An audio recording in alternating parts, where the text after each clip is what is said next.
ことを決めた犬はベッドで横たわる男の子に言いました。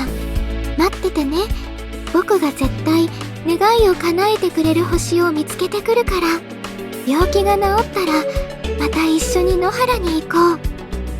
ポカポカのお日様の下で追いかけっこをしようよ。だから待っててね。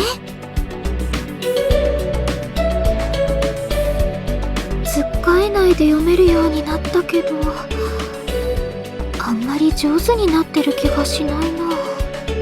もっと練習して上手くならないと。それに読み聞かせ会に来てくれるのは小学校の低学年の子たちが20人くらいだっけ。子供たちの目線で何か気をつけた方がいいことってあったりするのかな。お邪魔しまーす。あ、ほら、ちゃんと手洗えよ。はいはい。洗面所どっち？あ、そっか。今日ははるくんが友達を連れてくるって言ってたっけ。そうだ。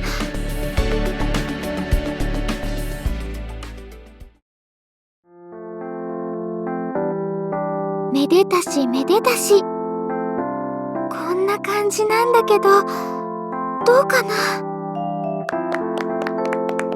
面白かった。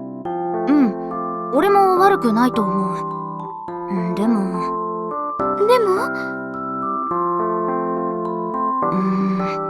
まったりしすぎっていうか、読み聞かせに来るのって低学年なんでしょ？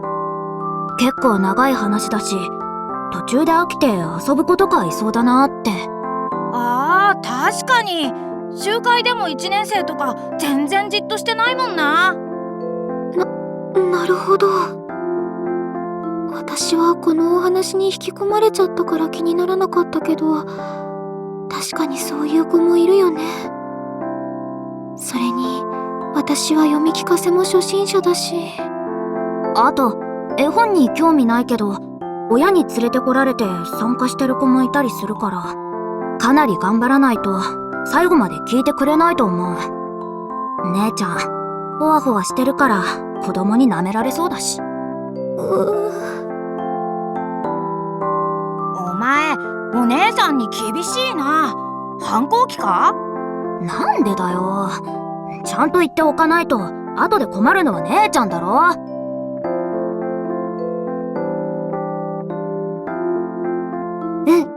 いろいろアドバイスしてもらえて本当に助かったよ。もっと工夫できるところがないか考えてみるね。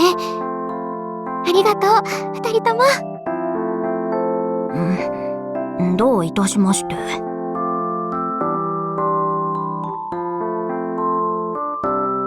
っぱりもっともっと練習しないと。そういえば私が読み聞かせに参加してた時はどんな感じだったっけ。絵本の登場人物たちがみんなすごく生き生きしてたな。まるで自分も物語の中に入り込んだみたいで。あ、そっか。もっと声の演技とかを入れたら子供たちも退屈せずに聞けるのかも。まずはやり方を調べてみよう。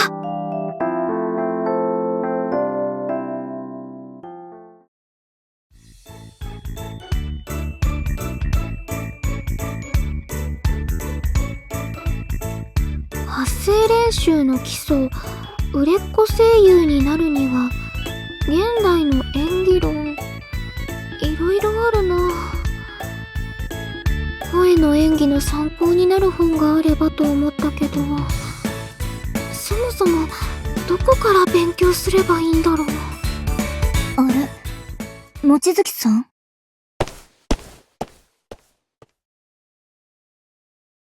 草薙さん、こんにちは。うん。今って声かけて大丈夫だった？本棚の前で何か悩んでるみたいだったから。ちょっと気になって。ああ、ごめんね、心配かけちゃって。実は今度、町内会で。なるほど。それで、声の演技に関する本を探してたんだ。私は演技についてはほとんど経験がないし、自己流でやるよりちゃんと勉強してからがいいと思って。ただどこから勉強していいのかがそもそもわからないというか。ああ、声の演技って言ってもだいぶ幅広いもんね。演技論とか発声練習とかいろんな側面があるし。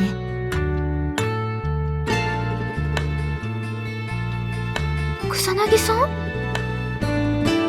私が持ってる演劇の本で何か参考になりそうなのがないか考えてるんだけど、結構専門的な内容が多いから逆に混乱させちゃうかもって気もして。あ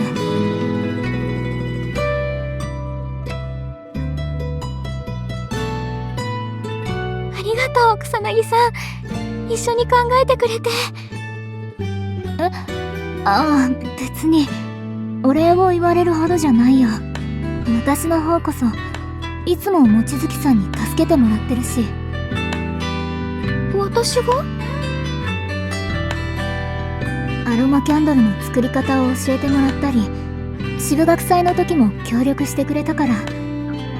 だから私もできることがあったらお返ししたいんだ。草薙さん。それに演技のことなら少しは力になれると思うし。それなら、もしよければ私に演技を教えてもらえないかな。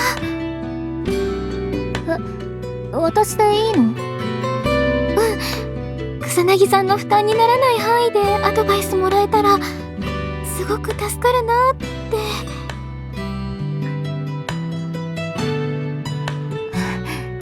分かった。できる限り協力するよ。ありがとう、草薙さん。